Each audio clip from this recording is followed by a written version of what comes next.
Gestante no pediatra? Parece que não faz muito sentido, né? Mas a verdade é que tem sim.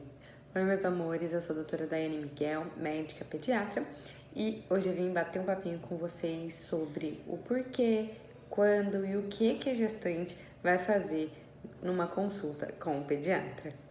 Olha só, é muito importante que vocês saibam que a gestante, ela tem que procurar vários profissionais antes mesmo do bebê dela nascer. O ginecologista, que vocês já sabem, o dentista, muito importante, nós já falamos já de higiene oral para as gestantes, porque alguns estudos mostraram pra gente que a mamãe que não cuida da região oral pode ter bebê com peso abaixo da idade gestacional, bebê que prematurinho e mamães que têm pré-eclâmpsia. Então, cuidem dessa parte também. Tá, mas e aí, o pediatra se o bebê nem nasceu?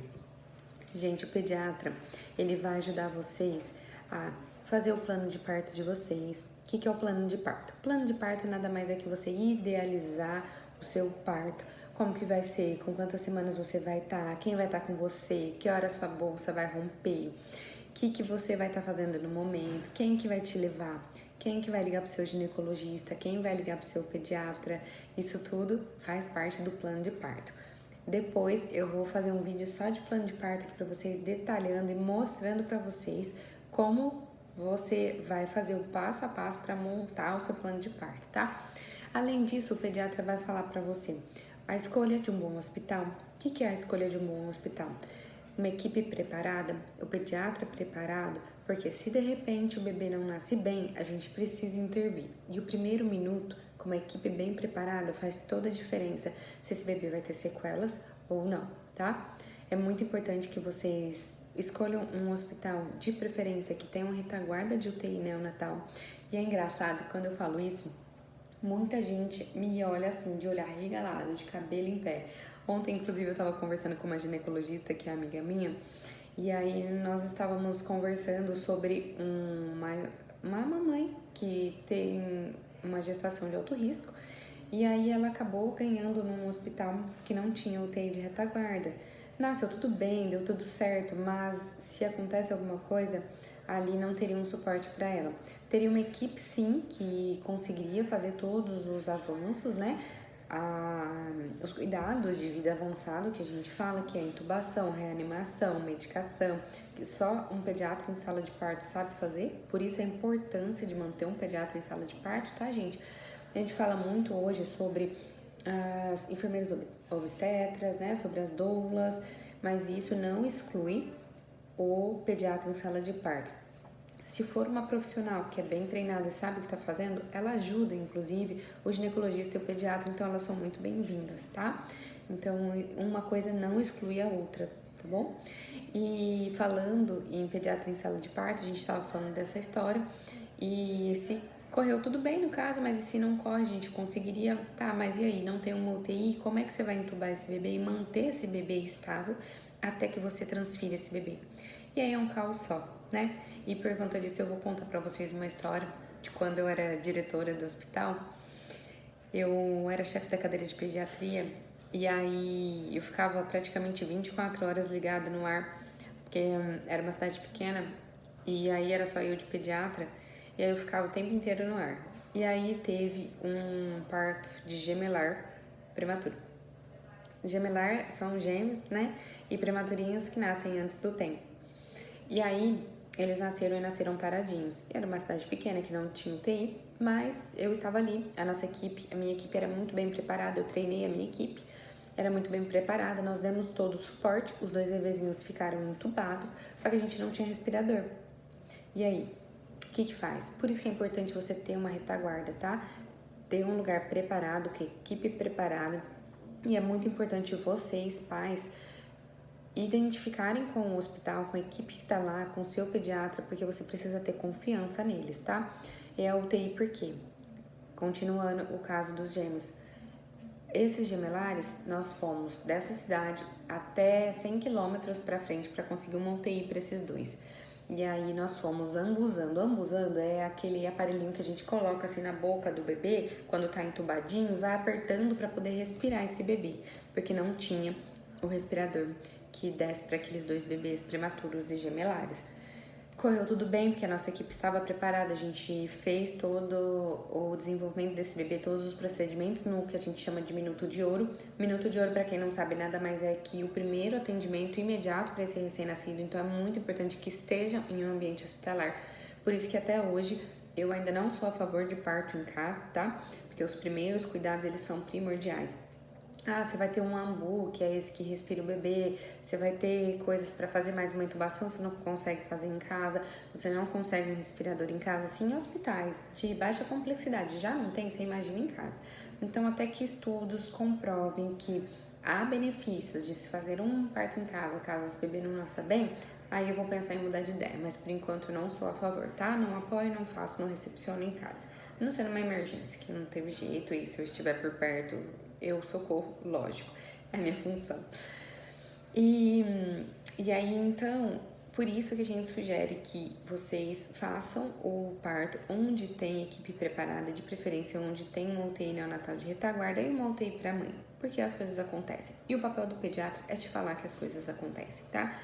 Eu já tive casos de bebês que foram diagnosticados com síndrome de Down dentro da barriguinha da mãe e que nasceram bem, não tiveram nada. Eu já fui recepcionar bebê que era super bem, tava de 40 semanas, tudo ótimo, e nasceu mal, nasceu parado, precisou de intubação, precisou de uma equipe de emergência. Então, gente, não contem só com a sorte. Ah, tá tudo bem até aquele momento. Qualquer momento pode ficar mal. A gestação é uma coisa que ela é realmente um milagre divino, porque ela tem tudo para dar errado, tá? Porque é o seu corpo, é um ser dentro do seu corpo, e o seu corpo fica o tempo inteiro lutando com aquilo.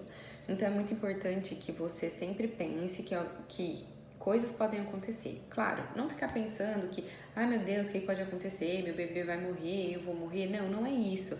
É estar preparado caso o pior aconteça. Pensar sempre no melhor, ter pensamentos positivos, mas ter uma equipe preparada para te amparar se você não estiver bem, se o seu bebê não nascer bem. É simplesmente isso. E isso é um papel do pediatra no consultório.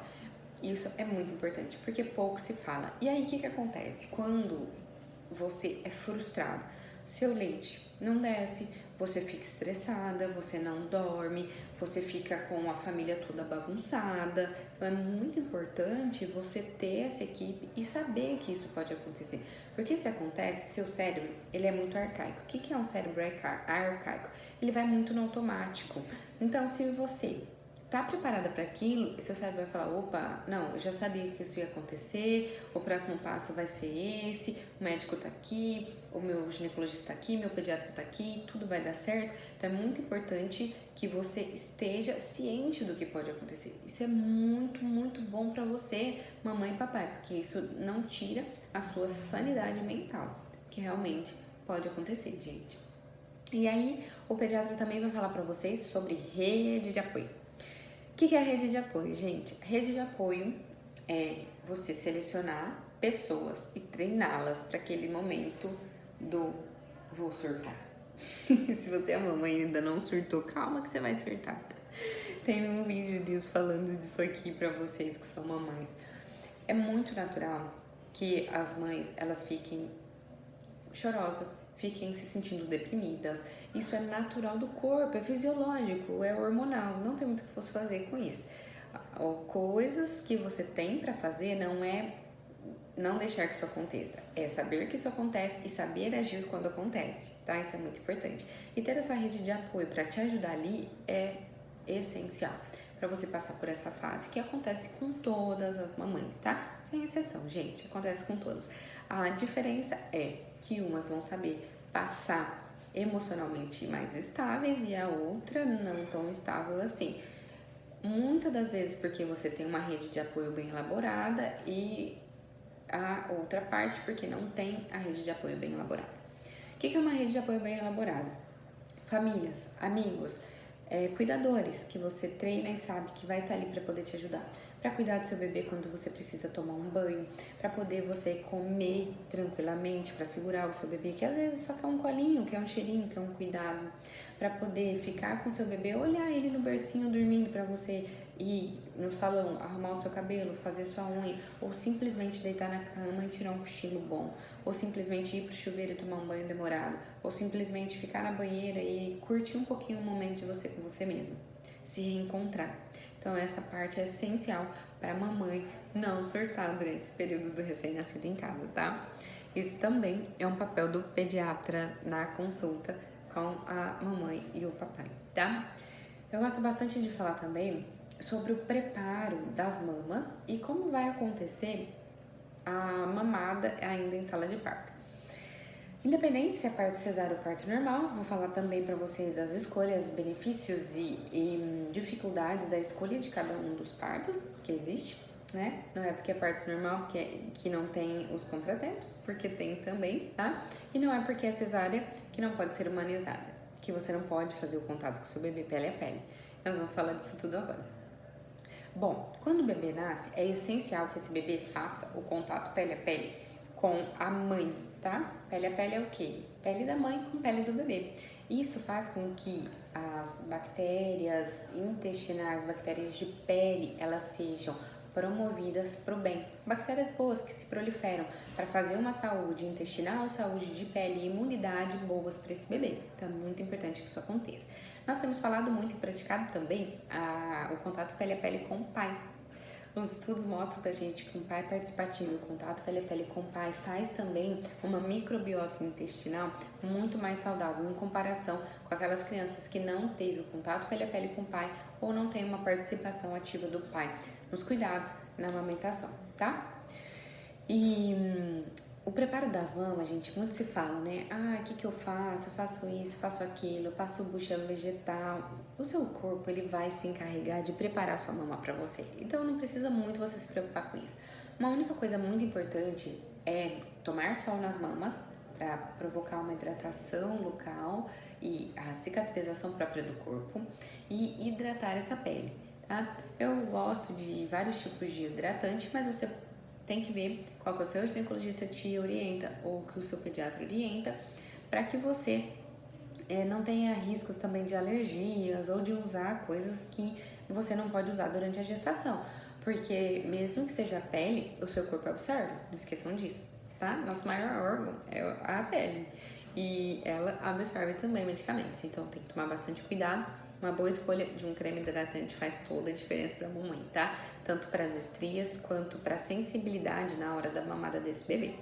Então, feito contato pele a pele, você já sabe por quê, você já preparou o seu corpo, já preparou a sua mama. A mamada de primeira hora é muito importante. O que é a mamada de primeira hora, gente? A gente chama de golden hour ou hora de ouro. Essa hora de ouro é quando o bebê vai mamar antes de uma hora de vida. Logo imediatamente após o parto, no máximo em até uma hora de vida. Por que isso é importante, gente? É importante por duas coisas, para a mãe e para o bebê. Para a mãe, por quê? Porque esse contato aumenta vínculo, a mãe fica mais tranquila, diminui o estresse de ter o bebê com ela ali. Então isso é muito importante para a produção de leite. E para o bebê, por quê? Porque até então, o leite materno ele é produzido pela placenta. O bebê nasceu, a placenta saiu e agora? Quem é que vai produzir esse leite, não é mesmo? E o estímulo da produção do leite começa pela sucção do bebê. Quando esse leite materno é produzido pela placenta, quando ela sai, ele faz um pico aí de 2 a 3 horas. Se o bebê suga, outra parte de produção hormonal para continuação da fabricação do leite entra em ação. Isso é muito importante, porque senão o que acontece? Se não mamar na primeira hora, vai dar aí 3 horas de vida, 4 horas o bebê vai sugar, não tem colostro, não tem leitinho para esse bebê. E aí começa aquele chororô, aquelas dificuldades, a mãe fica estressada porque o leite não desceu, ai meu Deus, e agora o que eu vou fazer, né? E aí gera tantos transtornos quanto se você não sabe que é necessário e importante, primordial, esse bebê mamar na primeira hora de vida, tá? Vamos falar também um pouquinho da descida do leite. A descida do leite, gente, é assim, ó, independente se é parto normal ou cesárea, tá? A descida do leite demora. O que vem primeiro é o colostro. A cesárea tende a demorar mais e o parto normal já é mais natural. Então, ele vem mais rápido em comparação à cesárea. Mas independente se é parto normal ou se é parto cesárea, esse leitinho inicial chama-se colostro. ele é um leitinho que parece mais aguadinho. E a questão que sempre vem é: doutora, meu leite não é fraco? Tá sustentando o bebê? Porque parece tão pouco, tão ralinho, tão pouquinho. Ai, meu Deus, e agora? Mas aí eu venho com vocês e explico. Ainda durante a consulta com o gestante, no pediatra, no consultório, antes desse bebê nascer. Por quê? Porque senão lá, a cabeça dela tá tão enlouquecida com outras coisas, a variação de hormônio é tão grande que ela não vai compreender isso e ela vai entrar num estado de estresse muito grande que pode prejudicar todo o resto que tem que acontecer naturalmente daí pra frente, tá? E aí, então, esse colostrinho, ele vem muito rico em água e proteína e anticorpos para o bebê. Anticorpos são as células que vão fazer defesa do corpinho do bebê contra vírus, bactérias, contra o meio externo de modo geral, tá? Então ele mata assim a fome, ele não parece que mata porque é ralinho, mas ele é muito rico em proteína, tá? Então não se preocupe, ele é suficiente para matar a fome do seu bebê nos primeiros dias. Mas uma coisa acontece com isso e aí persiste a dúvida por quê? O bebê às vezes quer mamar de hora em hora. Como esse leite ele é muito rico em água, mais rico em água que em gordura, mais rico em água, proteína e menos em gordura, o que acontece? O bebê às vezes quer mamar de hora em hora e tudo bem, não há nada de errado com isso. No começo, isso é muito natural acontecer. Por isso que eu sempre falo, volto lá na rede de apoio. Tem uma rede de apoio bem elaborada, porque é nessas horas que você vai precisar de apoio. Porque a rotina do recém-nascido ela é muito exaustiva, ela é muito cansativa. Então é muito importante que você tenha uma rede de apoio para estar com o seu bebê quando você precisar, porque o sono vem e ele vem com tudo. E ele deixa você estressada, ele deixa você irritada, ele deixa você nervosa, deixa você cansada, exausta. Então tenha uma rede de apoio para te ajudar nesse momento, é muito importante. Daí, mais ou menos entre 48 a 72 horas, cesáreas podem às vezes demorar entre 4 e 5 dias até para descer o leite, que aí vem aquele leite mais gorduroso, mais forte, que ele é mais rico em gordura, ele mata mais a fome e a criança tende a dormir umas horinhas a mais. E tudo bem com isso também, tá?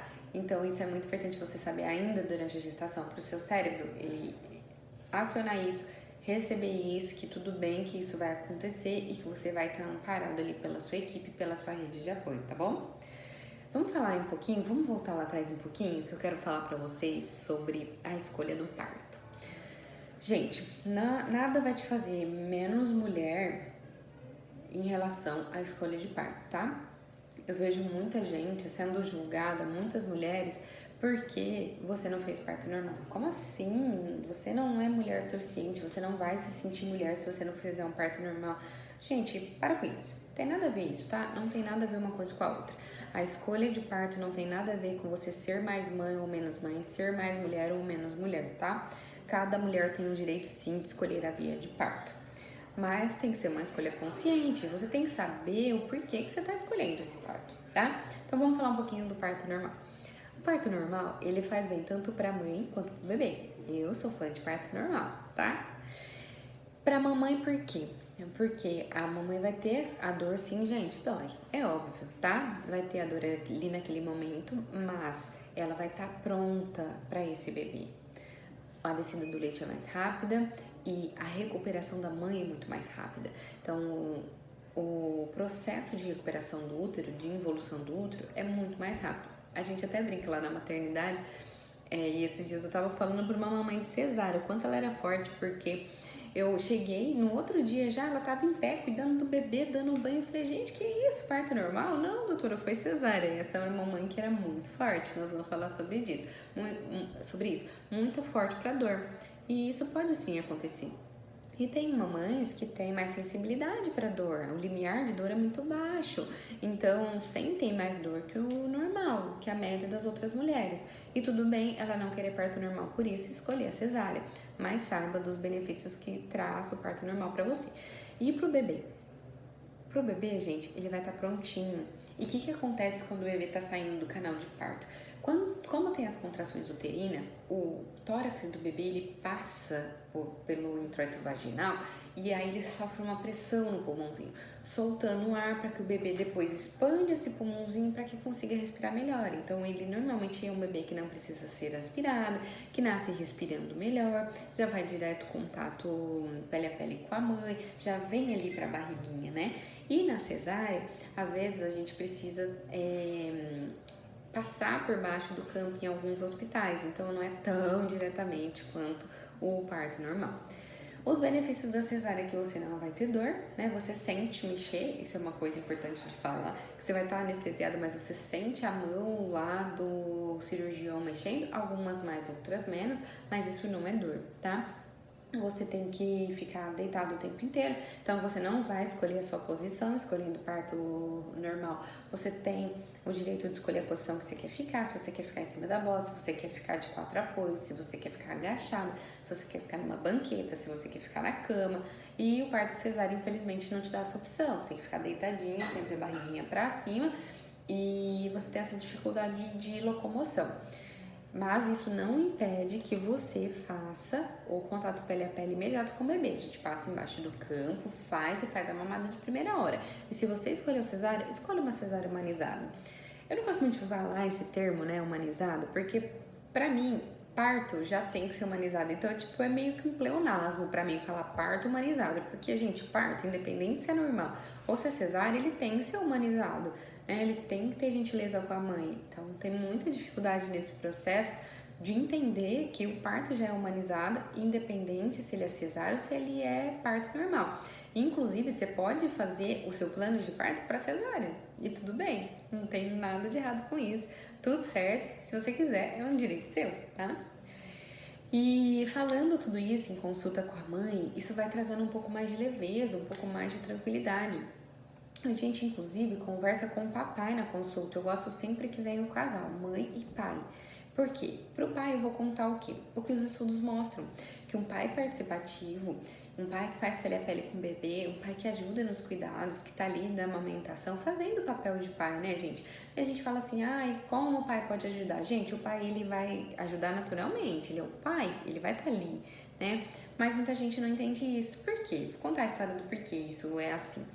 Nós vivemos uma sociedade muito patriarcal, sempre que era condicionado que o marido saía para trabalhar, colocava a comida em casa e a mulher ficava, cuidava da casa, da comida, dos afazeres e das crianças. Hoje isso mudou, a mulher moderna vem trabalhando mais fora e o marido às vezes até ficando um pouco mais em casa e ajudando. E isso eu acho muito bacana, ter esse equilíbrio, tá? Cada um com a sua função, óbvio, porque homem não consegue fazer o papel de mulher, às vezes precisa, mas talvez não exerce tão fielmente quanto uma mulher faria, e a mesma coisa acontece para os papéis masculinos. Tanto que eu falo bastante que uma criança ela precisa ter uma referência de uma mãe e uma referência de um pai, referência de mulher, referência de homem. Independente se você é mãe solteira, você precisa de alguém para dar uma referência masculina para tua criança, e se você é um pai solteiro, você, independente disso, precisa ter uma referência de mulher para tua criança, para que ela tenha essas referências e cresça sabendo em equilíbrio, porque isso é fisiológico do corpo. Os hormônios vêm através desse equilíbrio de orientação, tanto feminina quanto masculina. O equilíbrio é o que faz crescer uma criança saudável emocionalmente, tá? Então é importante isso também. E aí eu mostro para o pai os estudos científicos, que é onde a gente mostra que o pai participativo faz com que o aleitamento materno ele se prolongue por muito mais tempo, porque ter o pai apoiando o aleitamento materno dá muito mais força para as mulheres, tá? E ter o pai participativo mostra que as crianças elas conseguem ter um QI mais avançado, ter um desenvolvimento neuromotor muito maior em comparação daquelas crianças que não conseguem ter o pai participativo, tá? Ou porque não podem ou porque não querem.